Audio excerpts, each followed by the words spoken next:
väga tähtis, et see väike hoone saab praegu valmis. See on selline haldushoone, kus saab pesta, tualetis käia, riided vaatada.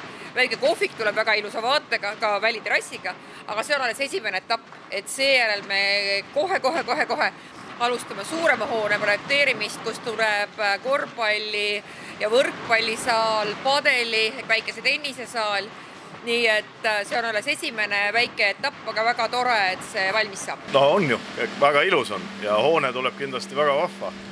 Et no, täna on peamiselt ju ehitajapidu.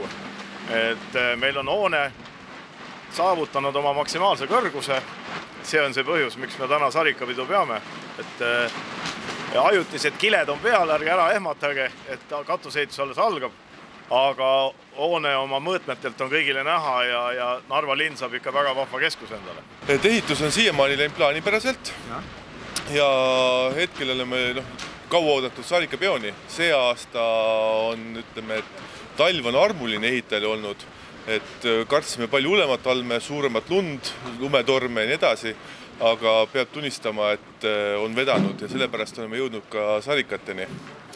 Ja mis ma oskan veel öelda, et siiamaani tellijaga ja järelevalvega on töö olnud, ütleme, väga konstruktiivne, meeldiv, muidugi on omavahel väikseid piikamisi olnud, see on loomulik ehitusprotsess, et inimestel on eri arvamused, eri soovid, aga kokkuvõttes on kõik ikkagi väga hästi ja ikkagi me tahame selle valmis saada ilusti siin suve lõpupoole, et talvehooajaks oleks see hoone valmis.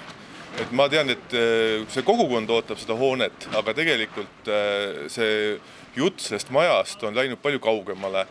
Et kui mul 2 õelast, mõlemad tegelevad laskesuusaspordiga, siis mõlemad ootavad seda hoonet väga.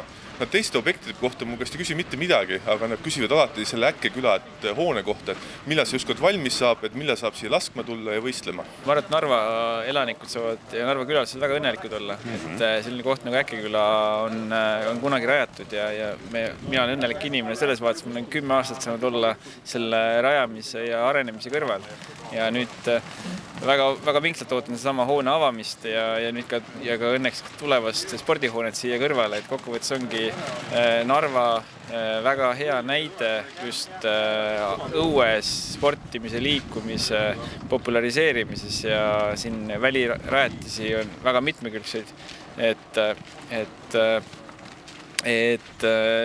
Narva elanikud ja külalised tõesti mõnusalt siin aega viita ja õnnelikud olla.